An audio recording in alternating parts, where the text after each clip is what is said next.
Welcome to the Get Wisdom podcast. And for you folks looking for a new way to do life, figure out how to get unstuck in any area of life, or need a new perspective on your current circumstance, we can assist you with all of these things. Check us out at www.getwisdom.cc. I'm Miranda. And I'm Jay, and we'll be taking you through the white paper today by Brent Zeman. Our goal is to provide you with actionable insights. Okay, so today we're diving into this really fascinating white paper by Brent Zeman called You Are the Technology, the New Science of Energy, Awareness, and Embodied Mastery. Yeah, it's got a pretty bold premise. It really does. The core idea, and this is what grabbed me, is that performance isn't this complex puzzle we need fancy gadgets to solve. Right, it's more like something we already possess, a masterpiece to be remembered, as the paper puts it. And the radical truth we want to pull out today is that you are the technology. It flips the script, doesn't it? Away from external fixes. Completely. It's all about looking inward towards internal coherence rather than just optimizing inputs. Okay, let's unpack that central thesis because, well, everything else seems to build on it. The paper argues the real next step in human performance isn't another wearable. Mm-hmm. Or a supplement, or some complicated new protocol. No, it's simply awareness. Which sounds almost too simple, maybe. Yeah. But Zeman connects it across different fields in a really interesting way. Yeah, he bridges biomechanics, the body's movement. With neuroscience, what's happening in the brain. And then links both to ideas that usually live in the realm of spiritual consciousness. It's quite a synthesis. It forces a shift in how we even view the body. For so long, it's been the machine model, right? Totally. Find the broken part, tweak it, measure the output, optimize the machine. But this paper says, wait, maybe it's not a machine to be optimized. Maybe it's an ecosystem to be harmonized. An ecosystem, I like that. So if it's an ecosystem, then the old metrics, VO Euromax, lactate thresholds, they only tell part of the story. Exactly. They measure the capacity of the machine, sure, but they miss the quality of the consciousness driving it all. So you can have great numbers, great potential energy. But without awareness, Zeman suggests that energy is just chaotic. It doesn't translate into efficient, sustained performance. It kind of sputters. Okay, so if the machine analogy is out and those metrics aren't the whole picture, what's the new benchmark? The paper calls it coherence. That's the new gold standard. Coherence, what does that mean in practical terms? It's when your body, your mind, and your intention are all working together, like operating as one unified field. Ah, synchronized. Nervous system, muscles, skeleton, all in sync. Precisely. And when that happens, the paper claims energy efficiency just skyrockets. Yeah. Performance starts to feel effortless. And that state, it has other names, right? It's not totally new. No, not at all. It's the kind of deep presence monks talk about. Or the flow state athletes are always chasing. Mm-hmm. And neuroscience even has a term for it, a specific brainwave pattern called gamma coherence. It's measurable. So it's about unifying mind, body, and breath. Getting the driver, our consciousness, and the vehicle, our body, to stop fighting each other. Yeah, that's a great way to put it. Running on the highest bandwidth available. Okay, speaking of the vehicle, the body. Let's talk energy expression. The paper challenges how we categorize athletes, this continuum of power, speed, and endurance. Right. It argues those labels we use, power athlete, endurance athlete, they're kind of illusions, helpful categories maybe, but ultimately just points on one spectrum. One spectrum of energy expression. So things like quickness, speed, endurance, they're not fundamentally different types of energy? Not according to this view. Quickness is just rapid response. Speed is sustained acceleration. Endurance is applying force effectively over time. But the underlying engine, the energy transfer, it's the same process. Yes, if it's running cleanly, it all depends on energy moving through aligned supple tissue. And that leads straight into what feels like a really key insight. Tension is friction. This really pushes against the grain, doesn't it? The whole push harder, no pain, no gain culture. Definitely. So if tension is friction, and friction slows down energy transfer in any system, then optimization isn't about adding more force or fuel necessarily. It's about removing what's blocking the flow. removing resistance, like letting go of chronic tension, held breath, muscular bracing. Exactly. Release that internal friction. And the paper suggests your output naturally increases without you having to try harder. Wow. Okay, that makes me think about the cellular level. Reducing friction means more efficient power, which takes us to mitochondria. Precisely. The mitochondria are doing that translation work. Fuel into movement, thought, emotion, Got it. and their environment matters hugely. How so? What's the link between the tissue environment and the mitochondria? It's actually quite physical. Think about rigid, tight muscles. Zeman says they literally suffocate the mitochondria. How?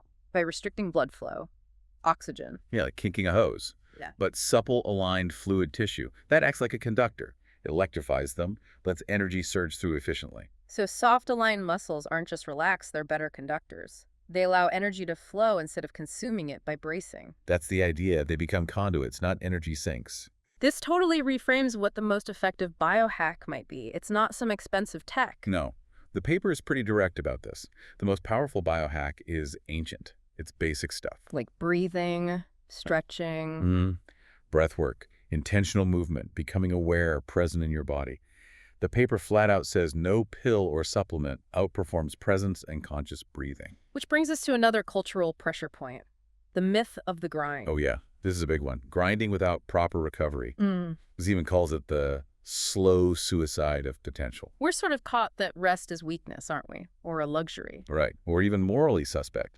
But the paper frames it as essential, a vital part of the performance cycle. So high performers need to honor those natural cycles. Ignite, expand, then rest, then renew. It's not just about stopping. Recovery is active. It's not just retreat, no. It's the critical phase where performance actually crystallizes. Meaning, well, when you exert yourself, you create chaos. Metabolic, muscular. The actual gains, the rebuilding, the skill cementing, the neuroplastic changes that happens during deep, intentional rest. So the people who just push constantly, worshiping exhaustion. They eventually burn out or break down. Yeah. The ones who honor the rhythm, they're the ones who can sustain high performance long term. This idea of rhythm and honoring the body leads nicely into conscious conditioning. It sounds like shifting from working out on the body to having a conversation with the body. Yes. Communication. Okay, communication. How does that work? The paper mentions cellular memory. Yeah, the idea is that every cell holds memory. If you train mindlessly, just pushing through pain, ignoring how you feel. You imprint stress, trauma. Into that cellular memory, yes. But if you train with awareness, focusing on alignment, breath, sensation, you're encoding mastery, sending clean signals. What's happening physiologically there with awareness? Well, remember coherence. When breath, focus, and movement sync up, neuroplasticity accelerates. You're literally building and strengthening the neural pathways for that movement faster and cleaner. And sensation, it stops being just noise. It becomes data. Reliable, actionable data. Your body's talking to you constantly. You just have to learn the language. It speaks truth way faster than your mind can rationalize. That changes the relationship with discomfort, too. Especially pain. We usually just want to numb it. Right, pop a pill. Yeah. But the paper says, hold on, pain is information. It's not just interference. So every knot, every tight spot, every ache, it's a message. It's carrying trapped energy or signaling an unmet need. The body's saying, hey, pay attention here. Blocking that message means you miss crucial data. And that's where somatic release fits in. Can you unpack that term a bit? It sounds a little clinical, maybe. Sure. Somatic release in this context just means intentionally freeing that trapped charge that's stored tension. How? Through specific movements. It could be deep, focused breathing, or very subtle micro movements, or sometimes just holding a position with complete conscious stillness.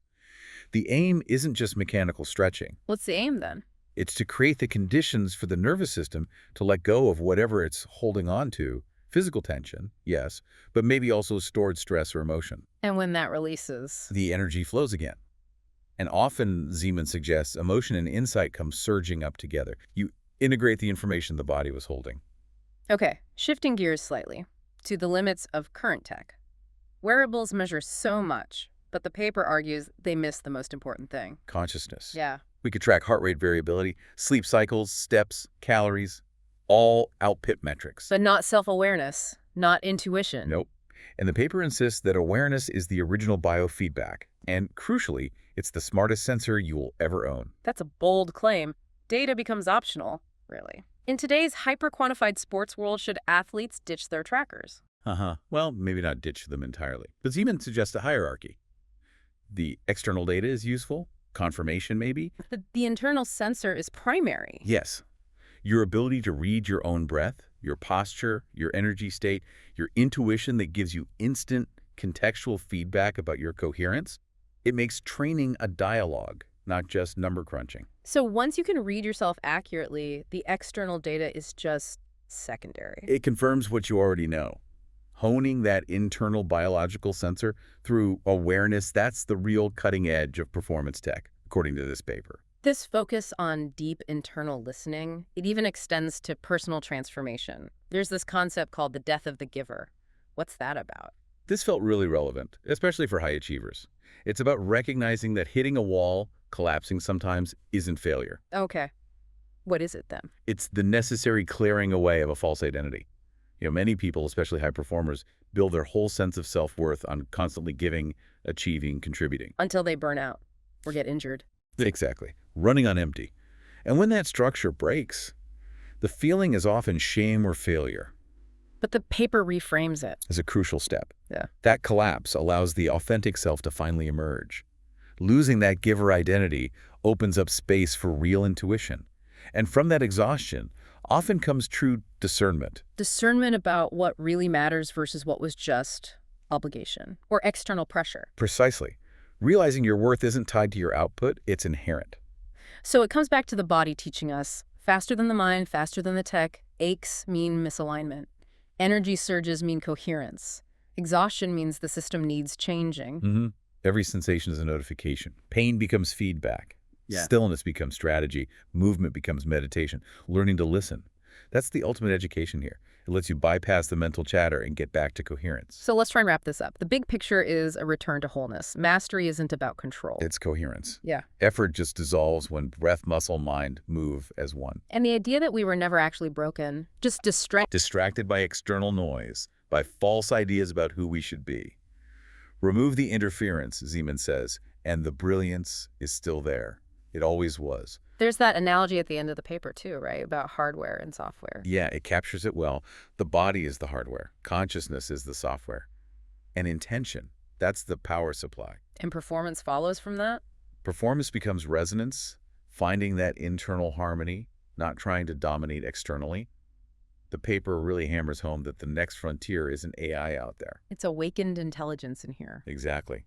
Which leads to the final thought. Zeman leaves us with a question, really. Go on.